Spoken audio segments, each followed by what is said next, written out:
اس نے کہا ٹھیک ہے آپ کی جو ویڈیوز میرے پاس ہیں، آپ کی جو تصویریں، شروع سے مجھے ویڈیو سے بلیک میل کرتا رہا. اچھا، کون سی ویڈیوز؟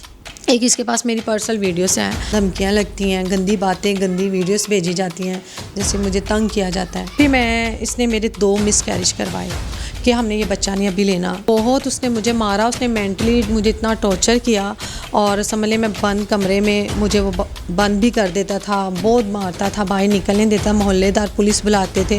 السلام علیکم، آپ دیکھ رہے ہیں پاکستان ٹوڈے اور میں ہوں آپ کا میزبان انیب ظہیر. ناظرین، میرے ساتھ اسٹیج اداکارہ، اسٹیج ڈانسر دعا چودھری صاحبہ موجود ہیں.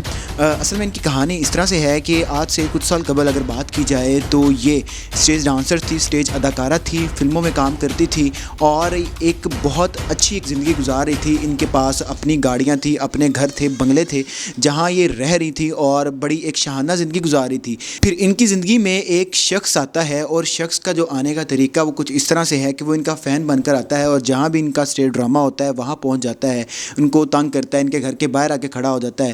اس نے اس حد تک یہ اظہار کیا کہ میں آپ سے محبت کرتا ہوں کہ ایک ٹائم ایسا آ گیا کہ یہ بھی اس کی باتوں میں آ گئیں اور اس کی باتوں پہ یقین کرنے پہ مجبور ہو گئیں، جس کے بعد انہوں نے اس سے شادی کر لی.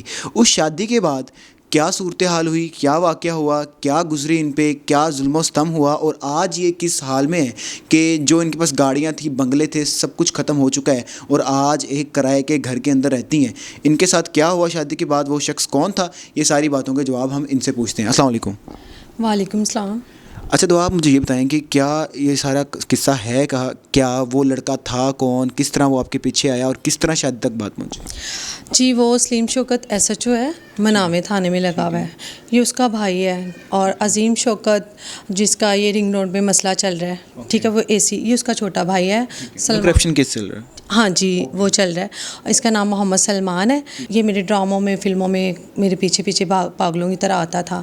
تو میں اسے منع بھی کرتی تھی کہ مطلب آپ اتنا مجھے میسیج نہ کرو. میں اسے بلاک بھی کر دیتی تھی. مجھے کسی نہ کسی نمبر سے کال اور رابطہ کرتا تھا. پھر ایک میرے سیکٹری تھے، ان کے ساتھ نے رابطہ کیا کہ یار میری اس سے بات کروا دیں، میں اسے بڑی محبت کرتا ہوں، میں اسے عزت دینا چاہتا ہوں اور شادی کرنا چاہتا ہوں. میں نے اسے کہا دیکھو ہم یہاں پہ آرٹسٹ ہیں ڈرامے، یہاں پہ تو بہت سے لوگ ہزاروں شادی کی آفر کرتے ہیں اور محبت کی باتیں کرتے ہیں.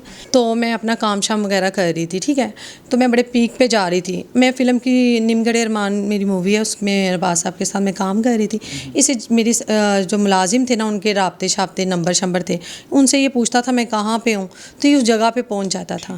چونکہ میں اس کو کہتی تھی مجھے کام کے ٹائم میرے نہ پہنچا کرو، مجھے کام ہے یہ ڈراموں کے پہ پہنچ جانا. محفل حساق صاحب بھی ہیں ادھر، جو ڈرامے جو ڈائریکٹر ہیں، وہاں کے پروڈیوسر ہیں. یہ میرے وہاں پہ ڈراموں میں بھی ٹینشن دینے لگ گیا. لوگ مجھے فلموں میں کام نہیں دے رہے کہ آپ لیٹ آتی ہیں، بندہ کون آپ کے پیچھے آتا ہے، یہ آپ سے بحث کرتا ہے. سب لوگوں نے اس طرح. پھر میں نے اس سے پوچھا کیا پرابلم ہے تمہیں؟ اس نے کہا میں آپ سے شادی کرنا چاہتا ہوں. میں نے کہا چلیں سوچتے ہیں، مجھے تھوڑا ٹائم دو، 1 سال کا، ٹھیک ہے، پھر اس کے بعد ہم لوگ دیکھتے ہیں، ساتھ چلتے ہیں، دیکھتے ہیں بعد میں. اس نے کہا ٹھیک ہے. تب اس کے پاس ایک ٹوٹی سی بائک ہوتی تھی، ٹھیک ہے، اور یہ نیا نیا سافٹ ویئر انجینئر بنا تھا اور وہاں پہ جاب کر رہا تھا، ٹھیک ہے. اور الحمدللہ میرے پاس گاڑی بھی تھی، سب کچھ تھا میرا. اس نے مجھے کہا آپ ڈرامے فلمیں چھوڑ دیں، آپ میں آپ سے شادی کرنا چاہتا ہوں.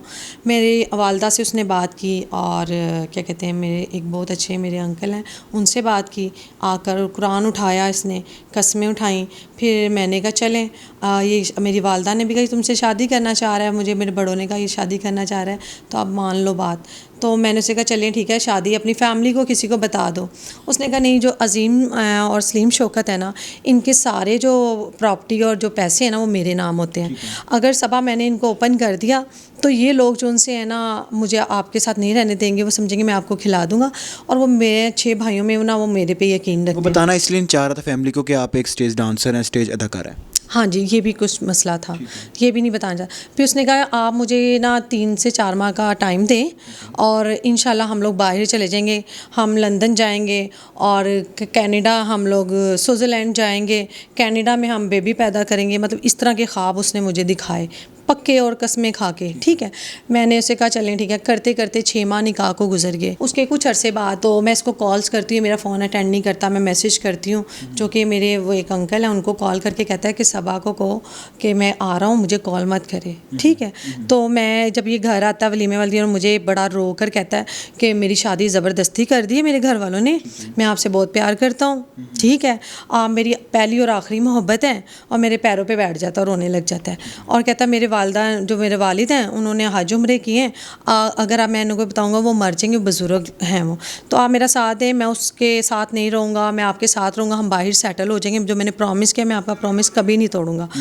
پھر میں نے کہا اب شادی تو ہوگی, اب میں کہاں جاؤں گی, میں نے اس کی خاطر شو بزنس بھی چھوڑ دیا. ٹھیک ہے, مطلب آپ کو اس پہ یقین آ گیا, آپ کو بھی اس سے محبت ہوگی, جس کے بعد آپ نے اس پہ یقین کر لیا, اور جس کے لیے آپ نے اپنا سارا کریئر بھی داؤ پہ لگا دیا, اپنی ساری جائیداد بھی چھوڑ دی. ہاں جی, اس کے لیے میں نے سب کچھ ہی چھوڑ دیا, پیسہ دولت اپنا نام سب کچھ خراب کر. اس نے میرے سارے کانٹیکٹس نمبر بند کروائے, پہلے میری دوستوں سے رابطے ختم کروائے, میرے کچھ تعلقات تھے اچھے اچھے لوگوں سے وہ میرے ختم کروائے. اس نے پہلے میرے پر کاٹے, تو مجھے نہیں پتا تھا یہ میرے ساتھ کیا کرنے والا ہے. نکاح نامہ مجھے ہر مہینے بعد میں نے نکاح نامہ مانگنا, اور اس نے مجھے کمرے میں بند کر کے اتنا مارنا کہ میرے بال کھینچنے, اور میں پھر لوگوں کو کہتی تھی میرے بال ایسے اتر گئے ہیں, ایسے ہو گیا, امی سے چھپانا. پھر وہ مجھے مار کر حمیل لطیف لے جاتا تھا. کچھ تصویریں فون وہ میرے توڑ دیے میں, جو میرے پاس پروف تھے, ابھی بھی ہیں میرے پاس پروف. پھر وہ تصویریں میں نے کچھ رکھی ہوئی جو میرا برا حال کرتا تھا. پھر وہ مجھے نا نیند کی گولیاں دینی شروع کر دی اس نے, کیونکہ وہ اپنی بیوی کے ساتھ ٹائم گزارنا چاہتا تھا, مجھے میڈیسن دے دیتا تھا. وہ شادی شدہ تھا بعد میں اس نے میرے بعد شادی کی. ٹھیک ہے, وہ فیملی کے کہنے پہ کی تھی, وہ فیملی کے بارے میں ان کے کہنے سے کی.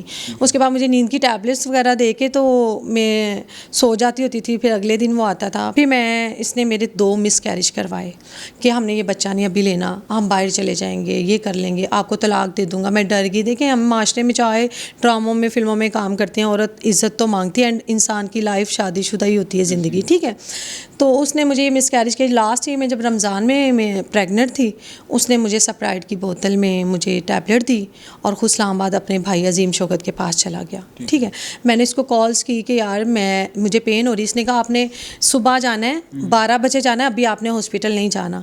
اس نے گھر پہ کیمرے لگوائے ہوئے تھے.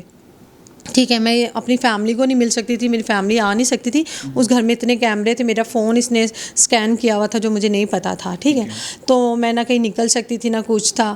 تو میں نے اس کو کہا ٹھیک ہے میں 12 بجے جاؤں گی, مگر میری درد برداشت سے باہر ہوئی تو میں کوئی 11 بجے چلی گئی, 1 گھنٹہ پہلے. اس کی مجھے 12 بجے کال آتی ہے کہ آپ کہاں ہیں. میں نے کہا میں ہاسپٹل پہنچی.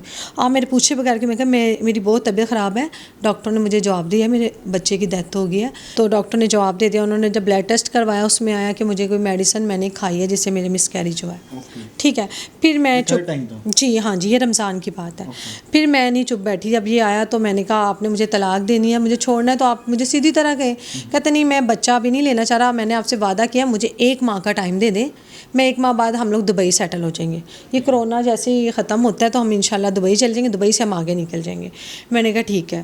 یہ 3 سال چلتا رہا, یہ 3 سال مہینے 3 سال آپ مار بھی کھاتی رہی ہیں, سب کچھ ہوتا رہا ہے, اس کے باوجود آپ یقین کرتی رہی ہیں اس پہ.